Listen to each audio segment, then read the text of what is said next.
একদিন উবাই ইবনে খাল একটা হাতে করে পুরাতন হার নিয়ে আসে নবী আলাইহিস সালামকে বলতেছেন, হে আবদুল্লাহ ছেলে মোহাম্মদ, তুমি যে দাবি করো এই হার থেকে আমাদেরকে একদিন পুনর্জীবিত করা হবে, তুমি কিভাবে বললে এটা সত্যি হতে পারে?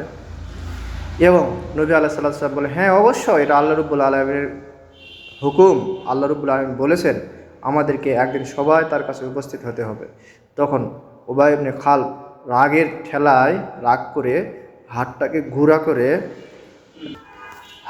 গুঁড়া করে হাতের তালুতে নিয়ে রাসূল সাল্লাল্লাহু আলাইহি সাল্লামের সামনের দিকে ফু দিলেন, হাড়গুলি উড়ে গেল।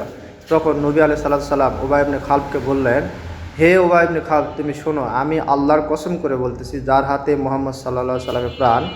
এবং সূরা ৩৬ নম্বরের সূরাতে আল্লাহ রাব্বুল আলামিন বলতেছেন, হে আমার নবী, তুমি তাকে বলো তারা এই অবিশ্বাস করতেছে, আমি তাদেরকে পুনর্জীবিত করব এবং এটা রবের পক্ষে কোনো অসম্ভাবী নয়। কারণ যাদেরকে আমি প্রথম যখন সৃষ্টি করেছি সামান্য এক ফোঁটা নাপাক পানি থেকে, আর তাদেরকে আমি দ্বিতীয়বার সৃষ্টি করবো, এটা রবের ব্যাপারে কোনো কোনো বিষয় না।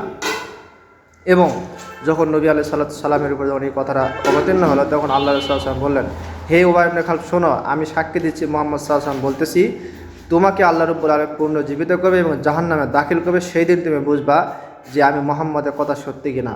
এই হলো আল্লাহ রাসূল সাল্লাল্লাহু আলাইহি ওয়াসাল্লামের উপর যখন আল্লাহ রাব্বুল আলামিন যখন আয়াত নাজিল করতেন, তখন কাফের বেঈমানদের অত্যাচারে আল্লাহ রাব্বুল আলামিনের কাছে নবী আলাইহিস সালাম পানাহ চাইতেন।